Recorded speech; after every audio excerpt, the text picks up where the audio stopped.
Okay, right right Ravindra గారు ఏం చెప్తారు? చూస్తున్నారు, డిస్కషన్ జరుగుతూ ఉంది. సో అసలు నిజంగా ఇప్పుడు వర్గీకరణ అంశంపై నిజంగా మాలలకి మాదిగల మధ్య జరుగుతోంది. ఒకరికొకరు కూడా పోటాపోటీగా ఉద్యమాలు చేస్తామంటున్నారు. సో మీరేమనుకుంటున్నారు ఈ తీర్పుపై? ఆర్టికల్ 370 ఏమో ఒకవైపు విరుద్ధం అంటున్నారు. సో ఏమనుకుంటున్నారు? ఇక్కడ స్పష్టత, వాస్తవానికి మెజార్టీ ప్రజలు అంటే ఏదైతే మందకృష్ణ ప్రొపగండా లేవనెత్తిండో గత 30 సంవత్సరాలుగా మాలలు ఈ యొక్క అన్ని రంగాల్లో దోచుకున్నారు అనేది ఒక ప్రజల మెదళ్లను అంటే అలా తయారు చేసేశారు. వాస్తవానికి గాలి వినోద్ కుమార్ గారు ఒక మంచి అభిప్రాయాన్ని వ్యక్తపరిచారు. అదేంటంటే ఇది ప్రాంతీయ సమస్యతో కూడుకున్నటువంటిది. నిజంగా అప్పుడు ఉమ్మడి ఆంధ్రప్రదేశ్లో మెజార్టీ మాలలు ఆంధ్రప్రదేశ్ సంబంధించిన వాళ్ళు ఎక్కువ మంది కూడా లబ్ధి పొందిన వాళ్ళు. తర్వాత ఇక్కడ 2 కులాలు మాలా మాదే కూడా వెనుకబడినటువంటి కులాలే తెలంగాణలో ఏది రిజర్వేషన్ పొందడంలో ఉమ్మడి ఆంధ్రప్రదేశ్లో. ఎప్పుడైతే తెలంగాణ విభజన జరిగిన తర్వాత వాస్తవంగా న్యాయం జరిగినట్టే. మేము అదే చెప్తున్నాము. ఇది ఒక ప్రాంతంలో ఒక ప్రాంతం వాళ్ళు ఎక్కువ మందిని ఐఏఎస్ ఐపీఎస్ ఆఫీసర్లు చూసి ఈ వర్గీకరణ ఉద్యమానికి కొంత లిస్టు చూపించే అప్పుడు ఆజ్యం పోసారు. అయితే ఇంకొకటి నేను చెప్పదలుచుకుంది ఏంటంటే ఈ యొక్క చంద్రచూడ్ గారు ఇచ్చిన తీర్పు ఏంది, వీళ్ళు మాట్లాడుతుంది అనేది నాకు ఇప్పుడు సమస్య. చంద్రచూడ్ ఇచ్చిన తీర్పు ఏంటి? ఆర్థిక వెనుకబాటుతనం ఆయన తీర్పిచ్చారు. ఆర్థిక వెనుకబాటుతనం మీద ఆయన తీర్పిచ్చారు. వీళ్ళు కొట్లాడుతున్నది ఏంటి? జనాభా ప్రాతిపదికన, తర్వాత మా జనాభా ఎక్కువ ఉంది. అది అసలు ఒక తీర్పుకు సంబంధం లేకుండా తీర్పు ఏమో స్పష్ట తీర్పు. ఎవరైతే చంద్రచూడ్ తీర్పు ప్రకారము ఈ యొక్క ఎస్సీ కులాలలోని వెనుకబాటుతనానికి కారణమైనటువంటి కులాలు ఏవైతున్నాయో వాడికి ప్రత్యేకంగా రిజర్వేషన్ ఇవ్వాలని చెప్పేసి స్పష్టత ఇచ్చారు. అక్కడ ఏ కులం పేరు మెన్షన్ చేయలేదు చంద్రచూడ్. ఈ కులానికి ఇవ్వాలి, ఆ కులానికి ఇవ్వాలి, ఈ కులానికి ఇవ్వాలని ఎక్కడ కూడా మెన్షన్ చేయలేదు. ఆయన స్పష్టంగా రాజ్యాంగంలోని ఒక సమానత్వం యొక్క ఆర్టికల్ 14ను కన్సిడర్ చేసుకుని ఈ యొక్క దేశ ప్రజల లోపల ప్రతి ఒక్కరికి కూడా సమాన చట్టం ముందు సమానత్వంటి భావన కలిగించాలి, అదేవిధంగా వాడి యొక్క రక్షణలు కూడా కల్పించాలనేది స్పష్టత ఆయన తీసుకొచ్చాడు బేస్గా. అంటే ఆర్టికల్ 341 వెళ్లకుండా ఆయన 14 మెన్షన్ చేసి వచ్చాడు. సో ఈ రక్షణలు కూడా రకరకాలుగా ఉంటాయి. అంటే వాళ్ళకి ప్రత్యేకంగా అవకాశాలు ఇస్తారా, సమానత్వ భావాన్ని, తర్వాత ఆర్థికంగా ఎదగడానికి అన్ని రకాలుగా ఆయన మెన్షన్ చేశాడు.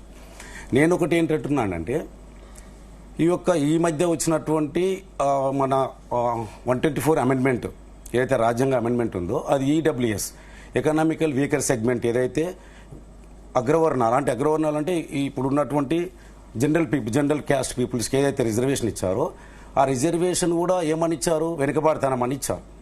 ఇక్కడ ఈ ఓసీ కులాల్లో ఉన్నటువంటి వాళ్ళు వెనుకబాటుతనం అన్నారు. తర్వాత బీసీ కులాల విషయానికి వచ్చినట్టు కూడా అక్కడ కూడా స్పష్టంగా ఏం చెప్పారు? అది కూడా వెనుకబాటుతనం అనేది ఇచ్చారు. ఇప్పుడు చివరిగా ఎస్సీలకు ఏమని ఇచ్చారు? అదే కోణం వచ్చింది. అంటే ఇక్కడ ఎంత అస్పష్టంగా తీర్పు ఉందంటే చంద్రచూడ్ గారు ఏదైతే మాజీ చీఫ్ జస్టిస్ ఆయనకు అడుగుతున్నాను నేను, ఎస్సీలకు ఇచ్చినటువంటి రిజర్వేషన్స్ చాలా మంది చెప్తున్నారు, ప్రతి ఒక్కసారి చెప్తున్నారు. ప్రతి ఒక్కరు కూడా ఇప్పుడు ఈ మధ్య ఈ యొక్క 2 నెలల నుండి అందరికీ వెళ్ళిపోయింది ఏంటంటే అస్పృశ్యతతో కూడుకున్నటువంటిది, అంటరానితనంతో కూడుకున్నటువంటి కులాలను మొత్తం ఈ దేశంలో కన్సిడర్ చేసి వాళ్ళకు ఒక ప్రత్యేకమైనటువంటి ఒక రిజర్వేషన్ కల్పించారు. అది 15% దాదాపుగా అన్ని విద్యా అవకాశంలో పొందుపరిచారు. కాబట్టి వీటిని మరి ఎలా వినియోగించుకోవాలంటే ఇక్కడ ఎలా ఉందంటే అందరి సమస్య ఒకటి, అస్పృశ్యత, అంటరానితనం.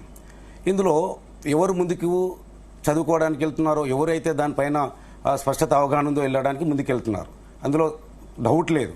వాళ్ళు ముందుగా అవకాశాలు వినియోగించుకుంటున్నారు, దాంట్లో డౌట్ లేదు. ఏ కులం అనగానే ఈ దేశం లోపల, నాట్ ఓన్లీ తెలంగాణ స్టేట్.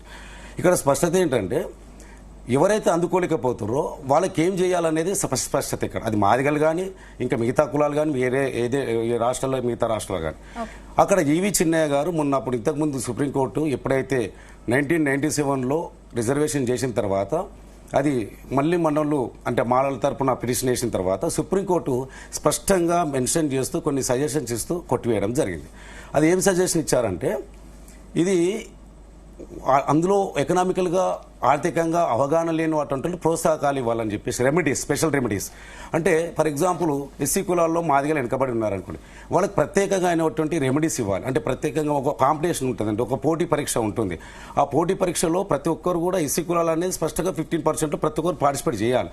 కొందరికి పార్టిసిపేట్ చేయడానికి అవకాశం ఉంటుంది, కొందరికి అవగాహన లేదు.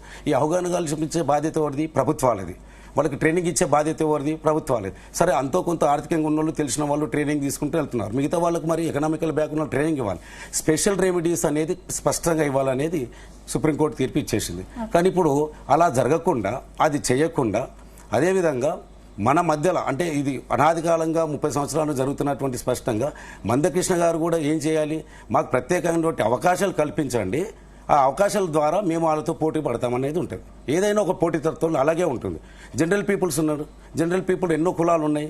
మరి ఆ కులాలలో ఎందుకు